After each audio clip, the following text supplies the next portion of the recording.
ಎಲ್ರಿಗೂ ನಮಸ್ಕಾರ. ಎಲ್ರು ಹೇಗಿದ್ದೀರಾ? ಪ್ರೀತಿಯ ರೂಪಾ ಪ್ರಭಾಕರ್ ಕಡೆಯಿಂದ ಇವತ್ತಿನ ಈ ನಮ್ಮ ವಿಡಿಯೋಗೆ ಸ್ವಾಗತ, ಸುಸ್ವಾಗತ. ಓಕೆ, ಇವತ್ತು ನಾನು ನನ್ನ ಫೇವ್ರೆಟ್ ಸ್ಪಾಟ್ ನಮ್ಮ ಮನೆಯಲ್ಲಿ ನಮ್ಮ ಅಡಿಗೆ ಮನೆ. ಸೊ ಅಡಿಗೆ ಮನೆಯಲ್ಲಿದ್ದೀನಿ. ಅಡಿಗೆ ಮನೆಯಲ್ಲಿ ಒಂದು ಹೆಲ್ದಿ ರೆಸಿಪಿ, ಟೇಸ್ಟಿ ರೆಸಿಪಿನ ಮಾಡ್ಕೊಡೋಕ್ಕೋಸ್ಕರ ಬಂದಿದ್ದೀನಿ. ಇನ್ಫ್ಯಾಕ್ಟ್ ಇದು ಸಾಕಷ್ಟು ಜನಕ್ಕೆ ಗೊತ್ತಿರುತ್ತೆ. ಸಾಕಷ್ಟು ಜನ ಅವ್ರವ್ರದೇ ಆದಂತ ಸ್ಟೈಲಲ್ಲಿ ಮಾಡ್ತಿರ್ತಾರಲ್ವಾ. ಸೊ ಹಾಗಾಗಿ ಇವತ್ತು ರೂಪಾ ಸ್ಟೈಲ್ ನುಚ್ಚುನುಂಡೆ. ಹೇಗೆ ಸೂಪರ್ ಅಲ್ಲ? ಅದೇ ಇರ್ಲಿಲ್ಲ ಟೈಟ್ಲು, ರೂಪಾ ಸ್ಟೈಲ್ ನುಚ್ಚುನುಂಡೆ ಅಂತಿರ್ಲಿಲ್ಲ ಅಥವಾ ಏನು? ನಮ್ಮನೆ ಸ್ಟೈಲ್ ನುಚ್ಚುನುಂಡೆ. ಎನಿವೇಸ್, ನುಚ್ಚುನುಂಡೆ ರೀ. ಒಟ್ನಲ್ಲಿ ರೆಸಿಪಿ ಅಂತೂ ನುಚ್ಚುನುಂಡೆ ತೋರಿಸ್ತಾ ಇದ್ದೀನಿ. ಸೊ ನುಚ್ಚುನುಂಡೆಗೆ ಏನೇನು ಇಂಗ್ರೀಡಿಯೆಂಟ್ಸ್ ಬೇಕು ಅಂತ ನೋಡಕ್ ಮುಂಚೆ ಒಂದ್ಸಲ ಜ್ಞಾಪಿಸ್ಬಿಡ್ತೀನಿ. ಬೈಬೇಡಿ ನನ್ನನ್ನ. ಅಂಡ್ ಖುಷಿ ಪಡೋರು ಖುಷಿ ಪಡಿ, ಆಯ್ತಾ? ಬೈಕೊಡೋರು ಮಾತ್ರ ಬೈಕೋಬೇಡಿ.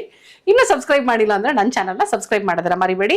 ಯಾಕಂದ್ರೆ ನೀವು ಮಾಡೋ ಸಬ್ಸ್ಕ್ರಿಪ್ಷನ್ ನಮಗೊಂದು ಎಂಕರೇಜ್ಮೆಂಟ್ ಕೊಟ್ಟ ಹಾಗೆ. ಆದಷ್ಟು ಬೇಗ ಮಾಡ್ತೋದ್ರೆ ನಾವು 200K ರೀಚ್ ಮಾಡಬಹುದು. ಹಾಗೆ ಇನ್ನೂ ಹೆಚ್ಚು ರೆಸಿಪಿಗಳು ಮಾಡಿ ನಾವು 1 ಮಿಲಿಯನ್ ರೀಚ್ ಮಾಡ್ಬೇಕು ಅನ್ನೋದು ನಮ್ಮ ಟಾರ್ಗೆಟ್. ಕರೆಕ್ಟ್, ನಮ್ಮ ಟಾರ್ಗೆಟ್ 1 ಮಿಲಿಯನ್ ಹೇಳಿದೀನಿ ನಾನು. ಇನ್ನು ತುಂಬಾ ದೂರ ಇದೆ. ನೀವೆಲ್ಲರೂ ಮನ್ಸ್ ಮಾಡಿದ್ರೆ ತುಂಬಾ ದೂರ ಇರೋದು ಹತ್ತತ್ರ ಬಂದ್ಬಿಡತ್ತೆ. ನಾನು ಮೊನ್ನೆ ಚೆಕ್ ಮಾಡ್ತಾ ಇದ್ದೆ, ನಮ್ಮ ಸಬ್ಸ್ಕ್ರಿಪ್ಷನ್ ಅಂದ್ರೆ ನಮ್ಮ ವಿಡಿಯೋಸ್ ನೋಡೋದ್ರಲ್ಲಿ ಬರೀ 10% ಅವ್ರು ಮಾತ್ರ ಸಬ್ಸ್ಕ್ರೈಬ್ ಮಾಡಿರ್ತಾರೆ ಅಂತೆ. 90% ಸುಮ್ನೆ ವಿಡಿಯೋ ನೋಡಿ ಹೋಗಿರ್ತಾರೆ, ಸಬ್ಸ್ಕ್ರೈಬೇ ಮಾಡಿರಲ್ಲ. ನೋಡಿದ್ರಾ ನಾನು ಯಾಕೆ ಸಬ್ಸ್ಕ್ರೈಬ್ ಮಾಡಿ ಅಂತ ಜ್ಞಾಪಿಸ್ತೀನಿ ಅಂತ? ಬರೀ 10% ಜನ ಮಾತ್ರ ನಾನು ಸಬ್ಸ್ಕ್ರೈಬರ್ಸ್, ಇನ್ನು 90% ಬಾಕಿ ಇದ್ದೀರಾ. ಸೊ ಪ್ಲೀಸ್ ನೋಡೋಣ ಪರ್ಸೆಂಟೇಜ್ ಎಷ್ಟು ಇನ್ಕ್ರೀಸ್ ಆಗುತ್ತೆ ಅಂತ. ಓಕೆನಾ? ಸೊ ನಾವ್ ಹೇಳಿದೀವಿ ನಮ್ ಟಾರ್ಗೆಟ್ 1 ಮಿಲಿಯನ್ ಅಂತ. ಆದಷ್ಟು ಬೇಗ ನಮಗೆ ಅದನ್ನ ಅಚೀವ್ ಮಾಡೋದಕ್ಕೆ ನೀವು ಹೆಲ್ಪ್ ಮಾಡಿ. ನಿಮಗೆ ಇಷ್ಟ ಆಗುವಂತಹ ವಿಡಿಯೋಗಳನ್ನ, ಕಂಟೆಂಟ್ಗಳನ್ನ ನಾವು ಕೊಡ್ತೀವಿ. ಓಕೆನಾ? ನಿಮ್ಗಿನ್ನೂ ನಮ್ಮ ಕಡೆಯಿಂದ ಯಾವ್ಯಾವ ತರ ವಿಡಿಯೋ ನೋಡಕ್ ಇಷ್ಟ ಅನ್ನೋದನ್ನ ಕಮೆಂಟ್ ಮೂಲಕ ನಮಗೆ ತಿಳಿಸ್ಕೊಡಿ. ಈಗಾಗಲೇ ನಿಮಗೆ ಗೊತ್ತಿರೋ ಹಾಗೆ ಟ್ರಾವೆಲ್ ವ್ಲಾಗ್ಸ್ ಮಾಡ್ತೀವಿ, ಮತ್ತೆ ರೆಸಿಪಿಗಳು ಮಾಡ್ತೀವಿ, ಹಾಗೆ ಫುಡ್ ವ್ಲಾಗ್ಸ್ ಮಾಡ್ತೀವಿ. ಜೊತೆನಲ್ಲಿ ನಾನು ಶೂಟಿಂಗ್ದು ಇವಾಗೊಂದ್ಸಲ ನಿಮಗೆ ಕವರ್ ಮಾಡಿ ತೋರಿಸ್ತೀನಿ. ಇನ್ನೂ ಏನಾದ್ರು ಇತ್ತು ಅಂತ ಹೇಳಿದ್ರೆ ಕಮೆಂಟ್ ಮಾಡಿ. ಓಕೆ? ಇನ್ಫ್ಯಾಕ್ಟ್ ಒಂದು ಹೊಸ ಸೆಗ್ಮೆಂಟ್ ಯೋಚನೆ ಮಾಡ್ತಾ ಇದ್ದೀನಿ ನಾನು. ಬಟ್ ಅದಿನ್ನು ಥಾಟ್ ಪ್ರೊಸೆಸ್ ಅಲ್ಲಿದೆ. ಅದನ್ನ ಇನ್ನು ಸ್ವಲ್ಪ ದಿನದಲ್ಲಿ ರಿವೀಲ್ ಮಾಡ್ತೀನಿ. ಓಕೆನಾ? ಸೊ ಈಗ ನುಚ್ಚುನುಂಡೆಗೆ ಏನೇನು ಇಂಗ್ರೀಡಿಯೆಂಟ್ಸ್ ಬೇಕು ನೋಡೋಣ, ಬನ್ನಿ. ಸೊ ಇದು ನಾನು 1 ಕಪ್ಪು ತೊಗರಿಬೇಳೆ, ಅರ್ಧ ಕಪ್ಪು ಕಡಲೆಬೇಳೆ, ಅರ್ಧ ಕಪ್ಪು ಹೆಸರುಬೇಳೆ, ಇಷ್ಟನ್ನು ಒಂದು 4 ರಿಂದ 5 ಗಂಟೆ ಕಾಲ ಚೆನ್ನಾಗಿ ನೆನೆಸ್ಕೊಂಡಿದ್ದೀನಿ. ಓಕೆ? ಇವಾಗ ನೆಂದಿರೋ ಅಂಥದ್ದು ಇಲ್ಲಿದೆ ನೋಡಿ. ತೊಗರಿಬೇಳೆ, ಕಡಲೆಬೇಳೆ, ಹೆಸರುಬೇಳೆ, ಕಾಯಿ ತುರಿ, ಸಬ್ಬಸಿಗೆ ಸೊಪ್ಪು, ಕೊತ್ತಂಬರಿ ಸೊಪ್ಪು, ಹಸಿಮೆಣಸಿನ್ಕಾಯಿ, ಮತ್ತೆ ಕೆಳಗಡೆ ಕರ್ಬೇವಿನ ಸೊಪ್ಪಿದೆ, ಜೀರಿಗೆ, ಉಪ್ಪು, ಜೊತೆನಲ್ಲಿ ಇಂಗು ಬೇಕು. ಇಂಗು ತೆಗೆದಿಟ್ಕೊಂಡಿಲ್ಲ, ಸೊ ಹಾಗಾಗಿ ಇಂಗು ತೆಗೆದಿಟ್ಕೊಳ್ತಾ ಇದ್ದೀನಿ. ಇಷ್ಟು ನಮಗೆ ನುಚ್ಚುನುಂಡೆ ಮಾಡೋದಕ್ಕೆ ಬೇಕಾಗಿರುವಂಥ ಇಂಗ್ರೀಡಿಯೆಂಟ್ಸ್. ಸೊ ಫಸ್ಟ್ ಇವಾಗ ಏನು ಮಾಡಬೇಕು ಅಂದರೆ, ನಾವು ನೆನೆಸಿಟ್ಕೊಂಡಿರೋವಂಥ ಕಡಲೆಬೇಳೆ, ತೊಗರಿಬೇಳೆ, ಹೆಸರುಬೇಳೆ. ಸಾಮಾನ್ಯವಾಗಿ ನುಚ್ಚುನುಂಡೆಗೆ ಎಷ್ಟೊಂದು ಜನ ಹೆಸರುಬೇಳೆ ಹಾಕಲ್ಲ ಅನ್ಕೊಂಡಿದ್ದೀನಿ ನಾನು. ಯಾಕೆ ಹೆಸರುಬೇಳೆ ಹಾಕ್ತೀನಿ ಅಂದರೆ ಪ್ರೋಟೀನ್ ಅಂತ. ಅಫ್ಕೋರ್ಸ್ ಎಲ್ಲ ಬೇಳೆಗಳು ಪ್ರೋಟೀನೇ, ಬಟ್ ಹೆಸರುಬೇಳೆ ಪ್ರೋಟೀನ್ ಸ್ವಲ್ಪ ಜಾಸ್ತಿ ಇರುತ್ತೆ ಆ್ಯಂಡ್ ರುಚಿನೂ ಇದು ಹೆಚ್ಚಿಸುತ್ತೆ. ಸೊ ನೀವು ಒಂದ್ಸಲ ಬೇಕಾದರೆ ಟ್ರೈ ಮಾಡ್ಬೋದು. ಸೊ ನಾನು ಹೆಸರುಬೇಳೆ ಹಾಕಿ ಮಾಡ್ತೀನಿ. ಓಕೆನಾ? ಈಗ ಇದನ್ನ ಫಸ್ಟು ತರ್ತರಿಯಾಗಿ ಕೋರ್ಸ್ ಆಗಿ ಗ್ರೈಂಡ್ ಮಾಡ್ಕೋಣ, ಬನ್ನಿ.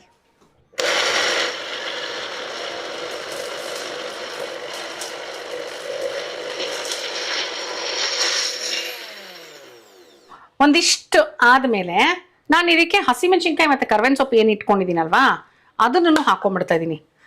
ಡೈರೆಕ್ಟ್ ಆಗಿ ಬಾಯಿಗೆ ಸಿಕ್ಕಿದ್ರೆ ಓಕೆ ಅನ್ನೋರು ನೀವೇನು ಮಿಕ್ಸಿ ಮಾಡ್ಕೊಳ್ಳೋ ಅವಶ್ಯಕತೆ ಇರಲ್ಲ, ಡೈರೆಕ್ಟ್ ಆಗಿ ಹಾಕ್ಬೋದು. ಬಟ್ ನಮ್ಮನೆಯಲ್ಲಿ ಹಸಿಮೆಣಸಿನ್ಕಾಯಿ ಮತ್ತೆ ಕರ್ಬೇವಿನ ಸೊಪ್ಪು ಬಾಯಿಗೆ ಸಿಕ್ಕಿದ್ರೆ ಅಷ್ಟು ಇಷ್ಟ ಆಗಲ್ಲ ಅಂತ ನಾನು ಮಿಕ್ಸಿ ಮಾಡ್ಕೊಂಡ್ಬಿಡ್ತಾ ಇದ್ದೀನಿ. ಓಕೆ? ಹಾಕೊಂಡು ಜೋರು ಅನ್ಸ್ಬೇಕಾ? ಏನ್ ಅನ್ಸ್ಬೇಕು ನೋಡಿ, ಈ ತರ ತರ್ತರಿಯಾಗಿ ರುಬ್ಕೊಂಡಿದ್ದೀನಿ. ಇಷ್ಟು ತರ್ತರಿಯಾಗಿದ್ರೆ ಸಾಕು. ಸ್ವಲ್ಪ ಬೇಳೆ ತರ ಸಿಗ್ಬೇಕು, ಅವಾಗ್ಲೇ ಮಜಾ. ನುಣ್ಣಗಾಗ್ಬಿಟ್ರೆ ನಂಗೆ ಅಷ್ಟು ಇಷ್ಟ ಆಗಲ್ಲ. ಅಂಡ್ ಶುಂಠಿ, ಇದಕ್ಕೆ ಶುಂಠಿ ಹಾಕಬೇಕು. ನಾನು ನಿಮಗೆ ಇಂಗ್ರೀಡಿಯೆಂಟ್ಸ್ ಅಲ್ಲಿ ಹೇಳೋದು ಮರ್ತು ಬಿಟ್ಟಿದ್ದೆ. ಶುಂಠಿ ತುರಿನ ಒಂಚೂರು ಸೇರಿಸ್ಕೋಬೇಕಾಯ್ತಾ? ಯಾಕಂದ್ರೆ ಬೇಸಿಕ್ಲಿ ಶುಂಠಿ ಹಾಕೋದು ಏನಕ್ಕೆ ಅಂದ್ರೆ ಬೇಳೆಗಳೆಲ್ಲ ಗ್ಯಾಸ್ ಅಂದ್ಬಿಟ್ಟು ಸ್ವಲ್ಪ ಗ್ಯಾಸ್ ಹೊಡಿಯೋಕ್ಕೋಸ್ಕರ ಶುಂಠಿ ಹಾಕ್ತಾರೆ. ಬೆಳ್ಳುಳ್ಳಿ ಬೇಕು ಅನ್ನೋರು ಹಾಕೋಬಹುದು. ಬೆಳ್ಳುಳ್ಳಿ ಹಾಕಿದ್ರೆ ಹೇಗಿರುತ್ತೋ ನನ್ಗಂತೂ ಗೊತ್ತಿಲ್ಲ. ಇದುವರೆಗೂ ನಾನು ಯಾವತ್ತೂ ಬೆಳ್ಳುಳ್ಳಿ ಹಾಕಿರೋದು ತಿಂದಿಲ್ಲ. ಸೊ ನೀವು ಟ್ರೈ ಮಾಡ್ಬೇಕು. ಬೆಳ್ಳುಳ್ಳಿ ಪ್ರಿಯರು ಈರುಳ್ಳಿ ಹಾಕ. ಈರುಳ್ಳಿ ಹಾಕದ ಅದಕ್ಕೆ ಅಂದ್ರೆ ಬೆಳ್ಳುಳ್ಳಿ ಪ್ರಿಯರು ಬೇಕು ಅಂದ್ರೆ ಬೆಳ್ಳುಳ್ಳಿ ಹಾಕೊಂಡು ಟ್ರೈ ಮಾಡ್ಬೋದು. ಗ್ಯಾಸ್ ಅಂತ ಬಂತಲ್ಲ ವಿಷಯ, ಅದಕ್ಕೆ ಬೆಳ್ಳುಳ್ಳಿ ಅಂದೆ ನಾನು. ಓಕೆ, ಸೊ ಇವಾಗ ಇದಕ್ಕೆ ಮಿಕ್ಕಿದ ಇಂಗ್ರೀಡಿಯೆಂಟ್ಸ್ ಎಲ್ಲ ಹಾಕೊಳ್ತಾ ಹೋಗ್ಬಿಡೋಣ. ಜೀರಿಗೆ ನೋಡಿ, ಈ ಸ್ಪೂನ್ ಅಲ್ಲಿ 1 ಸ್ಪೂನ್ ಜೀರಿಗೆ ಹಾಕಿದ್ದೀನಿ ನಾನು. ಓಕೆ, ಉಪ್ಪು,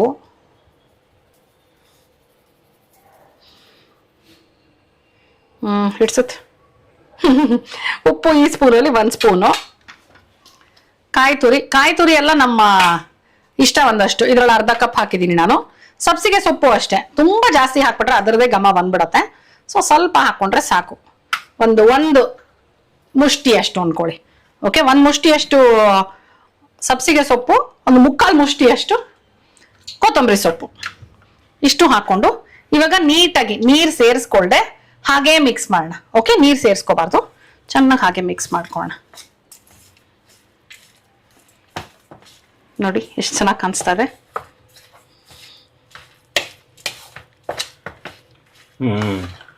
ಕಾಯಿಯೂ ಅಷ್ಟೇ, ನಾನು ಸ್ವಲ್ಪ ಕಾಯಿ ಬಾಯಿಗೆ ಸಿಗೋ ತರ ಮಾಡಿದೀನಿ. ನುಣ್ಣಗೆ ಕಾಯಿ ತುರಿ ಇಲ್ಲ, ಯಾಕಂದ್ರೆ ಪ್ರಶಾಂತ್ಗೆ ಹೇಳಾಕೋದೆ, ಪ್ರಶಾಂತ್ಗೆ ಕಾಯಿ ಸ್ವಲ್ಪ ಬಾಯಿಗೆ ಸಿಕ್ಕಿದ್ರೆ ಇಷ್ಟ ಆಗತ್ತೆ. ಸೊ ಹಾಗಾಗಿ ಆ ತರ ಮಾಡಿದೀನಿ. ನೀವು ಬೇಕು ಅಂದ್ರೆ ನುಣ್ಣಗೆ ಹಾಕೋಬಹುದು. ಆಕ್ಚುಲಿ ಇದೇ ಸ್ವಲ್ಪ ಆಂಬೊಡೆ ಹಿಟ್ಟು ತರನು ಕಾಣಿಸ್ತಾ ಇದೆ ಅಲ್ವಾ? ಬೇಸಿಕ್ಲಿ ಅದೇ ಅಲ್ವಾ, ಕಡಲೆಬೇಳೆನೆ ಮಸಾಲ ವಡೆ ಮಾಡೋದು. ಕಡಲೆಬೇಳೆ. ಸೊ ಅದಕ್ಕೂ ಅಷ್ಟೇ ಇದೆಲ್ಲ ಹಾಕ್ತಾರೆ, ಈರುಳ್ಳಿ ಹಾಕ್ತಾರೆ. ಇದೇ ಟ್ರೈ ಮಾಡ್ಬೋದೇನೋ ನಾನು, ಸೇಮೇ, ಇನ್ನೇನು ವ್ಯತ್ಯಾಸ ಏನಿಲ್ಲ. ನೋಡ್ರಿ, 1ರಲ್ಲಿ 2 ರೆಸಿಪಿ ಆಗ್ತದೆ. ಸ್ಟೀಮ್ ಮಾಡಿದ್ರೆ ನುಚ್ಚುನುಂಡೆ, ಕರೆಕ್ಟ್, ಕರೆದ್ರ ಆಂಬೋಡೆ. ಓಕೆ, ಈಗ ರೆಡಿ ಇದೆ ಇದು. ಸೊ ಇದೆಲ್ಲ ಒಂದ್ಸಲ ಕ್ಲಿಯರ್ ಮಾಡ್ಕೊಂಡ್ಬಿಟ್ಟು ನೀಟಾಗಿ ಒಂದೊಂದೇ ರುಚಿ ನೋಡು, ಉಪ್ಪು ಖಾರ ಎಲ್ಲ ಕರೆಕ್ಟ್ ಆಗಿದೆಯಾ ಅಂತ. ಎಲ್ಲ ಕರೆಕ್ಟ್ ಆಗಿರುತ್ತೆ. ಆಕ್ಚುಲಿ ಈ ಸ್ಟೇಜ್ ಅಲ್ಲಿ ನೋಡ್ಬೋದು ರುಚಿ. ಪ್ರಶಾಂತ್ಗೆ ರುಚಿ ನೋಡಕ್ ಕೊಡ್ತೀನಿ, ತಗೊಳ್ರಿ. ಅವರಿಗೆ ಈ ತರ ಆಕ್ಚುಲಿ ಉಪ್ಪು ನೋಡೋದು ತುಂಬಾ ಇಷ್ಟ.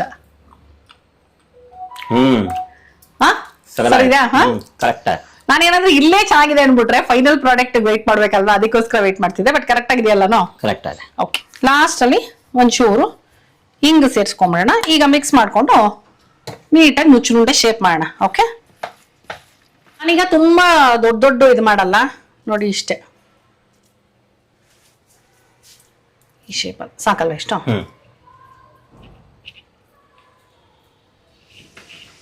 ಹೀಗೆ ಮಾಡ್ಕೊಂಡು ಹೋಗ್ತೀನಿ. ಎಷ್ಟಾಗ್ಬೋದು ನೋಡ್ತಾ ಇದ್ದೀನಿ. ಇಷ್ಟರಲ್ಲಿ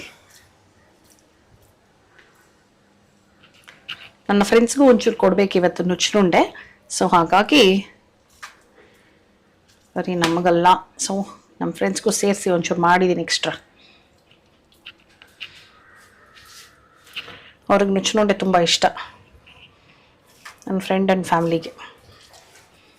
ನುಚ್ಚುನುಂಡೆಗೆ ನನಗೆ ಪರ್ಸ್ನಲಿ ಏನು ಕಾಂಬಿನೇಷನ್ ಬೇಕಾಗಲ್ಲ, ಬರೀ ಬಿಸಿಯಾಗಿ ತುಪ್ಪ ಹಾಕೊಂಡು ತಿಂದ್ರೆ ಸಾಕು. ಕೆಲವ್ರಿಗೆ ಚಟ್ನಿ ಜೊತೆ ಇಷ್ಟ ಆಗತ್ತೆ, ಕೆಲವ್ರಿಗೆ ಮಜ್ಜಿಗೆ ಹುಳಿ ಜೊತೆ ಇಷ್ಟ ಆಗತ್ತೆ ನುಚ್ಚುನುಂಡೆ. ಇನ್ಯಾವ್ದು ಜೊತೆ ತಿಂತಾರೆ ಗೊತ್ತಿಲ್ಲ ನನಗೆ ನುಚ್ಚುನುಂಡೆನ. ನಾನ್ ಚಟ್ನಿ ಜೊತೆ, ಇಲ್ಲ ಅಂದ್ರೆ ತುಪ್ಪ ಅಷ್ಟೇ. ಮಜ್ಜಿಗೆ ಹುಳಿ ಜೊತೆನೂ ಹಾಕೊಳ್ತಾಳ. ನಮ್ಮಪ್ಪಂಗೆ ಮಜ್ಜಿಗೆ ಹುಳಿ ಜೊತೆ ತುಂಬಾ ಇಷ್ಟ. ಇದೇ ತರ ನುಚ್ಚುನುಂಡೆ ತರದನ್ನೇ ಬಹುಶಃ ಮಜ್ಜಿಗೆ ಹುಳಿ ಒಳಗೆ ಹಾಕ್ಬಿಟ್ಟಿರ್ತಾರ ಒಂದಷ್ಟು ಫಂಕ್ಷನ್. ಅದು ಉಂಡೆ ಹುಳಿ, ಉಂಡೆ ಹುಳಿ ಅದು ಬೇರೆ, ಅದು ಹುಳಿನೇ ಬೇರೆ. ಅದು ಓಕೆ, ಬಟ್ ಉಂಡೆ ಇದೇ ಇರ್ಬೋದೇನೋಪ್ಪ, ಇದು ಅನ್ಸುತ್ತೆ. ಕೈಂಡ್ ಆಫ್ ಮಸಾಲ ವಡೆ ತರಾನೇ ಟೇಸ್ಟ್ ಬರುತ್ತೆ. ಸೊ ಉಂಡೆ ಹುಳಿ ಇದೇ ಇರ್ಬೋದು. ಬಟ್ ಮಜ್ಜಿಗೆ ಹುಳಿ ಪಕ್ಕದಲ್ಲಿ, ಲೈಕ್ ಚಟ್ನಿ ಅದ್ಕೊಳ್ಳೋ ಹಾಗೆ ಮಜ್ಜಿಗೆ ಹುಳಿ ಪಕ್ಕದಲ್ಲಿ ಕಾಂಬಿನೇಷನ್ ಇಟ್ಕೊಳ್ತಾರೆ ನುಚ್ಚುನುಂಡೆಗೆ, ಅದು ಬೇರೆ. ಓಕೆ ಓಕೆ, ನೋಡಿ ಇದೇನು ಅಂತ ಕಾಣಿಸ್ತಾ ಇದೆ ಅನ್ಕೊಂಡ್ರ, ಇದು ಸ್ಪ್ರೌಟ್ ಮಾಡೋದಕ್ಕೆ ಇಟ್ಟಿದ್ದೀವಿ. ನೆನ್ಸಿಟ್ಟಿರೋದು ಮಿಕ್ಸೆಡ್ ಇದೆಲ್ಲ ಫುಲ್. ಅದು ಸ್ಪ್ರೌಟ್, ಗ್ರೀನ್ ಕಡಲೆಕಾಳು ಇದೆ ಅದರಲ್ಲಿ ನೋಡಿ. ಬ್ರೌನ್ ಕಡಲೆಕಾಳು, ಗ್ರೀನ್ ಕಡಲೆಕಾಳು, ಬಟಾಣಿ, ಒಣಗಿದ ಬಟಾಣಿ, ಹಸಿ ಬಟಾಣಿ, ಅಂದ್ರೆ ಗ್ರೀನ್ ಬಟಾಣಿ, ಬ್ರೌನ್ ಬಟಾಣಿ ಎರಡೂ ಇದೆ. ಮತ್ತೆ ಇನ್ನೂ ಒಂದು ಕಾಳಿದೆ ಅದರಲ್ಲಿ, ಚಿಕ್ಕದು ಮಡಕೆ ಕಾಳು ಅಂತೀವಲ್ಲ ಆ ಕಾಳು. ಸೊ ಅಷ್ಟನ್ನು ಮಿಕ್ಸ್ ಮಾಡಿ ಇಟ್ಟಿರೋದು. ಹೆಸರು ಕಾಳು ಸೆಪರೇಟ್ ಆಗಿ ಮಾಡ್ಬೇಕು ನೋಡಿ. 1ರಲ್ಲಿ 2 ಅಂತ ಹೇಳದ್ನಲ್ಲ, ಈ ಕಡೆ ನುಚ್ಚುನುಂಡೆ ಈ ಶೇಪಲ್ಲಿ ಮಾಡ್ತಾ ಇದೀನಿ, ಆ ಕಡೆ ಏರ್ ಫ್ರೈಯರ್ ಅಲ್ಲಿ ಮಸಾಲ ವಡೆ ಮಾಡಕ್ಕೆ ರೆಡಿ ಮಾಡಿ ಇಟ್ಕೊಂಡಿದೀನಿ. ಅದು ವರ್ಕ್ ಆಗುತ್ತೋ ಇಲ್ವೋ ನೋಡೋಣ ರಿಸಲ್ಟ್ ತೋರಿಸ್ತೀನಿ ನಿಮಗೆ, ಆಯ್ತಾ? ಬಟ್ ನುಚ್ಚುನುಂಡೆ ಅಂತೂ ಹಾಗೆ ಆಗತ್ತೆ ಅಂತ ಗೊತ್ತು ನನಗೆ. ಅದು ಆಗತ್ತೆ ಅನ್ಸುತ್ತೆ. ಆಗತ್ತೆ ಬಟ್ ಟೇಸ್ಟ್ ಹಿಂಗಿರುತ್ತೆ ಅನ್ನೋದನ್ನ ಹೇಳ್ತೀನಿ. ಓಕೆ, ಡೀಪ್ ಫ್ರೈಡ್ ಅಷ್ಟಿರುತ್ತೋ ಇಲ್ವೋ ಬಟ್ ನೋಡೋಣ. ಎಲ್ಲದಕ್ಕೂ ಒಂದ್ ಚೂರು ಎಣ್ಣೆ ಹಾಕೊಂಡು ಗ್ರೀಸ್ ಮಾಡ್ಕೊಂಬಿಡೋಣ. ಜಸ್ಟ್ ಲೈಕ್ ನಾವು ಇಡ್ಲಿಗೆ ರೆಡಿ ಮಾಡೋ ಹಾಗೆ, ಯಾಕಂದ್ರೆ ಸ್ಟೀಮ್ ಮಾಡ್ತಾ ಇದೀವಲ್ವಾ. ಏರ್ ಫ್ರೈಯರ್ ರನ್ ಆಗ್ತಿರೋ ಸೌಂಡ್ ಕೇಳಿಸ್ತಾರೆ ಅನ್ಸುತ್ತಲ್ಲ. ಏರ್ ಫ್ರೈಯರ್ ಅಲ್ಲಿ ಇಟ್ಬಿಟ್ಟಿದೀವಿ ನಾವು. ಎಷ್ಟು ಇಟ್ಟಿದ್ದೀರಾ ಹೇಳಿ ನೀವು? ಏರ್ ಫ್ರೈಯರ್ ಅಲ್ಲಿ 180 ಡಿಗ್ರೀಸ್ ಫಾರ್ 30 ಮಿನಿಟ್ಸ್ ಇಟ್ಟಿದ್ದೀನಿ. ನೋಡೋಣ ಅದು. ಬಟ್ ಅದ್ ನೋಡ್ತಾ ಇರ್ಬೇಕು, ಚೆಕ್ ಮಾಡ್ತಾ ಇರ್ಬೇಕು. ಎಕ್ಸಾಕ್ಟ್ ಆಗಿ ಟೈಮ್ ಗೊತ್ತಿಲ್ಲ, ಚೆಕ್ ಮಾಡ್ತಾ ಇರ್ಬೇಕು. 200 ಡಿಗ್ರೀಸ್ ಇಟ್ಟು ನಡೆಯುತ್ತೆ. 180 ಇಸ್ ಡಿಸೆಂಟ್. ಸಡನ್ ಆಗಿ ಮೇಲ್ಗಡೆ ಎಲ್ಲ ಆಗಿ ಒಳಗಡೆ ಆಗದಿದ್ರೆ ಹಿಂಗೆಲ್ಲದಕ್ಕೂ ಗ್ರೀಸ್ ಮಾಡ್ಕೊಂಡ್ಬಿಡ್ತಾ ಇದೀನಿ. 1 2 3 4 ಪ್ಲೇಟ್ ಇಡ್ತಾ ಇದೀನಿ ಇವಾಗ. ನೋಡೋಣ, ಒಂದೊಂದು ತಟ್ಟೆನಲ್ಲಿ ಬಹುಶಃ ಅಂದ್ರೆ ಒಂದೊಂದು ಇದ್ರಲ್ಲಿ ಎರಡು 8 8 4s are 32 ಟೇಬಲ್ಸ್ ಬರುತ್ತಾ ನಿಮ್ಗೆ? ಹಿಂಗೆ ನಾವು ಅದು ನನ್ನ ಡೈಲಾಗು ಆಸೆ ಸೀರಿಯಲ್ ಅಲ್ಲಿ. ಹೋಪ್ ನೀವೆಲ್ಲರೂ ನೋಡ್ತಾ ಇದ್ದೀರಾ ಅನ್ಸುತ್ತೆ. ನಾನು ಪ್ರಶಾಂತ್ ಆಸೆ ಮಾಡ್ತಾ ಇದೀವಿ. ಗೆಸ್ಟ್ ರೋಲ್ ನಮ್ದು. ಸೊ ಪ್ರತಿದಿನ 7:15 ಬರುತ್ತೆ ಸ್ಟಾರ್ ಸುವರ್ಣನಲ್ಲಿ. ಓಕೆ, ಸಾಕಷ್ಟು ಜನ ನೋಡಿ ನಂಗೆ ಕಮೆಂಟ್ ಮಾಡ್ತಾ ಇದ್ದೀರಾ, ಖುಷಿ ಆಗತ್ತೆ. ಇನ್ನು ನೋಡದೇ ಇರೋರು ನೋಡಿ ನಿಮ್ ಕಮೆಂಟ್ ಮೂಲಕ ತಿಳಿಸಿ. ಓಕೆ, ಸೊ ಈಗ ಒಂದೊಂದಲ್ಲ ಸಾರಿ 2 ಇಡ್ತಾ ಹೋಗ್ತೀನಿ. ಚೂರು ಆಂಗ್ಯುಲರ್ ಆಗಿ ಇಡ್ಬೇಕು ನಾವೀಗ.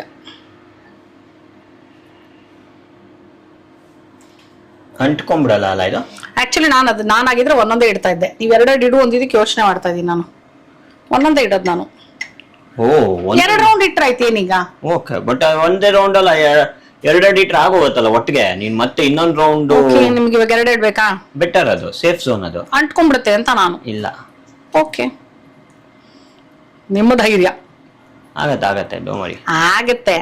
ಸ್ವಲ್ಪ ಶೇಪ್ ಚೇಂಜ್ ಆಗ್ಬೋದು ಅಷ್ಟೇ, ಮ್ಯಾಕ್ಸಿಮಮ್ ಅಂದ್ರೆ. ನೋಡಿ, ಒಂದಕ್ಕೊಂದು ಅಂಟ್ಕೊಂಡ್ಬಿಡುತ್ತೆ. ಇಲ್ಲ ಅಂಟಲ್ಲ. ಒಂಚೂರು ತಾಕತ್ತೆ.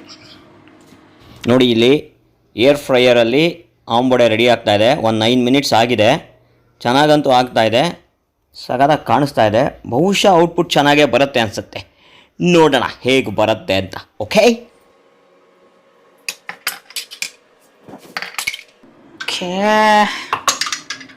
ನೋಡಿ, ready to go into the steamer. ನಮ್ಮ ನೆಚ್ಚಿನ ಉಂಡೆ. ಓಕೆ,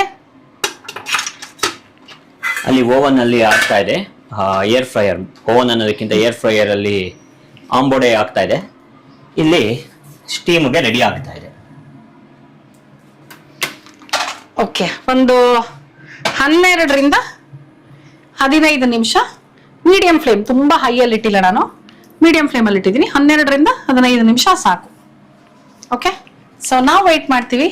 ನೀವು ಯಾಕೆ ವೆಯ್ಟ್ ಮಾಡ್ತೀರಾ? ನೀವು ವೆಯ್ಟಿಂಗ್ ಪೀರಿಯಡ್ ಇಲ್ಲ, ಆದರೆ ಜಸ್ಟ್ ಒಂದು 2 ಸೆಕೆಂಡ್ ಕೆಲಸ ಇದೆ ನಿಮಗೆ, ಸಬ್ಸ್ಕ್ರೈಬ್ ಮಾಡೋದು.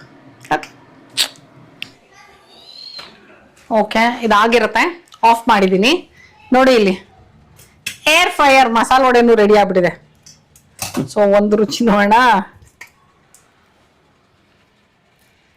ಪರವಾಗಿಲ್ಲ, ಸಾಕಷ್ಟು ಕ್ರಿಸ್ಪಿ ಆಗಿದೆ ನೋಡಿ. ಓ ಹೌದು. ಹಾ,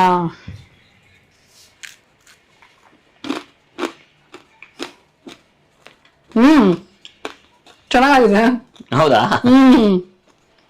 ಆಕ್ಚುಲಿ ಏರ್ ಫ್ರೈಯರ್ ಅಲ್ಲಿ ನಾವ್ಯಾವತ್ತು ಮಸಾಲೆ ವಡೆ ಟ್ರೈ ಮಾಡಿಲ್ಲ, ಇದೇ ಫಸ್ಟ್ ಟ್ರೈ ಮಾಡಿದ್ದು. ನೋಡಿ, ತುಂಬಾ ಚೆನ್ನಾಗಿದೆ.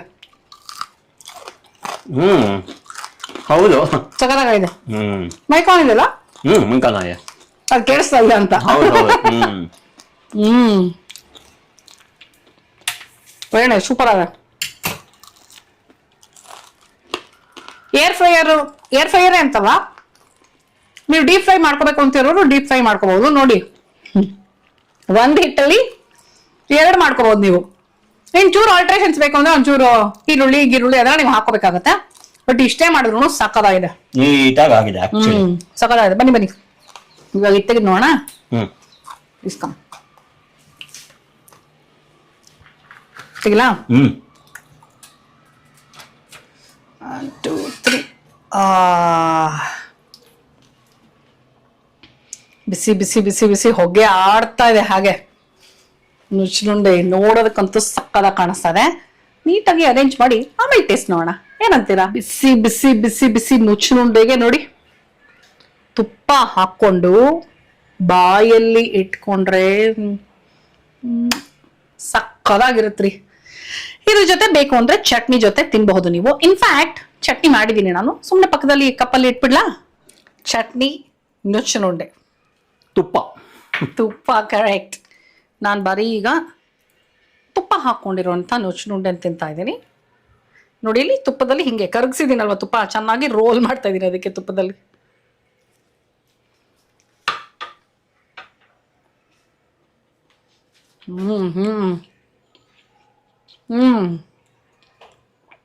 ಚೆನ್ನಾಗಿದೆ, ಪರ್ಫೆಕ್ಟ್ ಆಗಿದೆ. ಉಪ್ಪು ಖಾರ ಎಲ್ಲ ಸಗರಾದೆ. ಸಬ್ಸಿಗೆ ಸೊಪ್ಪಿನ ಘಮ, ಕರ್ಬೇವಿನ ಸೊಪ್ಪು, ಜೀರಿಗೆ, ಸೂಪರ್ ಆಗಿದೆ. ಏನಂದ್ರೆ ಪ್ರೋಟೀನ್ ರಿಚ್ ಆಗಿರೋದ್ರಿಂದ ಜಾಸ್ತಿ ತಿನ್ನೋಕ್ಕಾಗಲ್ಲ, but it's a very healthy breakfast. So ನೀವು ಸಂಜೆ ಸ್ನ್ಯಾಕ್ಸ್ಗೆ ಅಥವಾ ಬೆಳಗಿನ ಹೊತ್ತು ಬ್ರೇಕ್ಫಾಸ್ಟಿಗೆ, ಮಕ್ಕಳ ಡಬ್ಬಿಗೆ ನುಚ್ಚುನುಂಡೆ ಮಾಡಿದ್ರೆ super. High protein, healthy, tasty. ಏನಂತೀರಾ? ಸೂಪರ್ ಅಲ್ವಾ? ಓಕೆ, ಸೊ ರೂಪಾ ಸ್ಟೈಲ್ ಅಥವಾ ನಮ್ಮನೆ ಸ್ಟೈಲ್ ನುಚ್ಚುನುಂಡೆ ಹೇಗ್ ಮಾಡ್ತೀನಿ ಅಂತ ನೋಡ್ಕೊಂಡ್ರಿ ಅಲ್ವಾ? ವಿಡಿಯೋ ಎಸ್ಪೆಷಲಿ ರೆಸಿಪಿ ವಿಡಿಯೋಗಳನ್ನ ಸ್ಕಿಪ್ ಮಾಡದೆ ನೋಡಿ ನೀವು. ಆಗ ನಿಮಗೆ step by step complete detail ಸಿಗತ್ತೆ.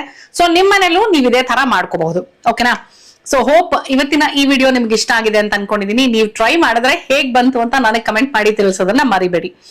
ಮತ್ತೆ ಮುಂದಿನ ವಿಡಿಯೋನಲ್ಲಿ ಈ ನಿಮ್ಮ ಪ್ರೀತಿಯ ರೂಪಾ ಪ್ರಭಾಕರ್ ಸಿಗ್ತೀನಿ ಅಂತ ಹೇಳ್ತಾ ಇದ್ದೀನಿ. ಅಲ್ಲಿ ತನಕ bye bye, love you all, enjoy ನುಚ್ಚುನುಂಡೆ.